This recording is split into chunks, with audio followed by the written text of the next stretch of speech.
I never liked Mickey Mouse Clubhouse, even when I was a wee little lad. In fact, I used to screw up on purpose so that Mickey didn't get his hot dog. It just never piqued my interest. I found it very annoying and babyish compared to some of Mickey and the gang's other outings. However, it recently came to my attention that the show was finally airing its official series finale, and, you know, the finale was intended to end both the Mickey Mouse Clubhouse and Roadster Racers franchises all in one go. Needless to say, I was very excited to see it. I mean, yeah, sure, I hate both programs, but seeing them finally come to an end will be like Christmas in July. So I decided I'd watch it. When it came time for the finale, I sat down on my sofa with a bowl of delicious Fruit Loops, got ready for some cringe-worthy action from everyone's least favorite mouse. Yeah, the promo, which normally tells us what show is going to be on next, instead, there was a rather chilling message.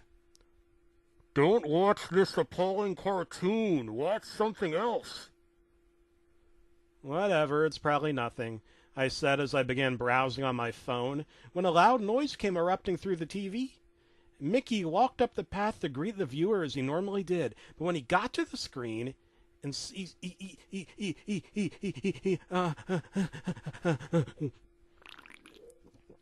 sorry, I had to calm my nerves down.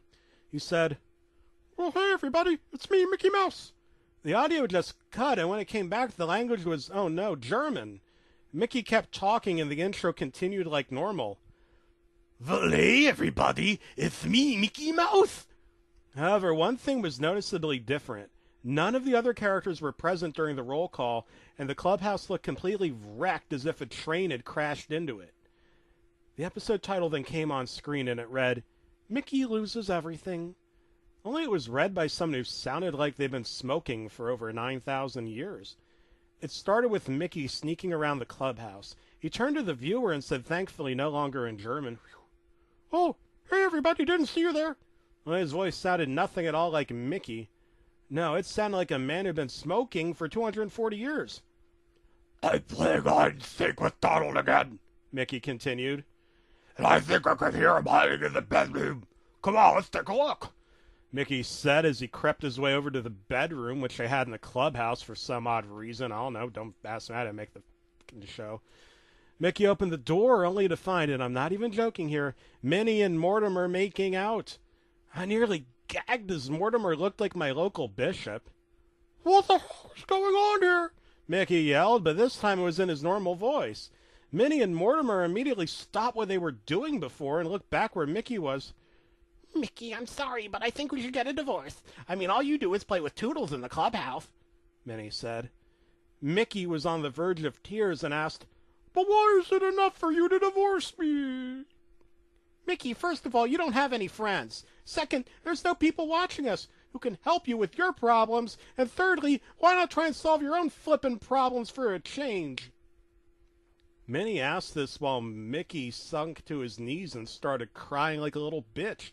And I started losing it. I mean, seriously, Mickey deserves to be kicked out for being such an insufferable douche. Whatever. The episode then showed a live-action clip of a man crying and kicking his pet dog.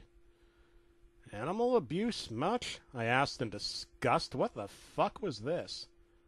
Seriously, what the fuck? That's not cool. The episode came back to show Mickey in a courtroom with Goofy serving as his lawyer. The judge, who looked like Abraham Lincoln, yelled, "Mickey Mouse, for being such an insufferable asshole, I'm giving everything you own, including your clubhouse and other assets, to your wife and her partner. Also, I'm putting you in the electric chair because that's how much this court hates you. It's a cruel world, but it's our world. And it's a small world after all," he said as he threw his hammer down, signaling that the case was closed. The jury all came together, holding hands, singing "It's a Small World," while Mickey cried his eyes out. The episode then showed Mickey getting into the electric chair with Principal Missouri from a Goofy movie serving as his executioner. Missouri looked at me with big red eyes and said, "Don't let your wife cheat on you or you'll end up in the electric chair. Any final words?" Mickey only replied with, "I hate what Minnie has done to my entire life. Really, I hate it." The executioner pulled the lever and Mickey died instantly from the electrocution. The episode ended with the credits, which had all the characters dancing around Mickey's burnt corpse. You know, all that said, I really have to say I enjoyed this episode. I mean, while it's depressing and kind of trash for Minnie to cheat on Mickey and then arrange his death, it was still pretty awesome. Suddenly, another loud noise took me out of my thoughts, as the credit ended and changed to a post-credit scene showing Satan smoking a cigar. He looked at the screen and said in a British accent, "This episode was pretty rad, but if you laugh, you go to hell before you die." What? I yelled at the top of my lungs.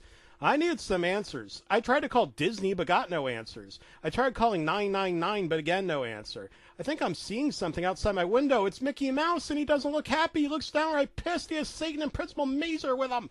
This might sound crazy, but I'm going to go outside to speak to them. Ask if they want a cup of tea and stuff like that. Also, Mickey looks like he wants to show me something. Satan has a basketball, and Mazer has an electric chair. If this story ends here, then assume the worst, but not then. I'll tell you how it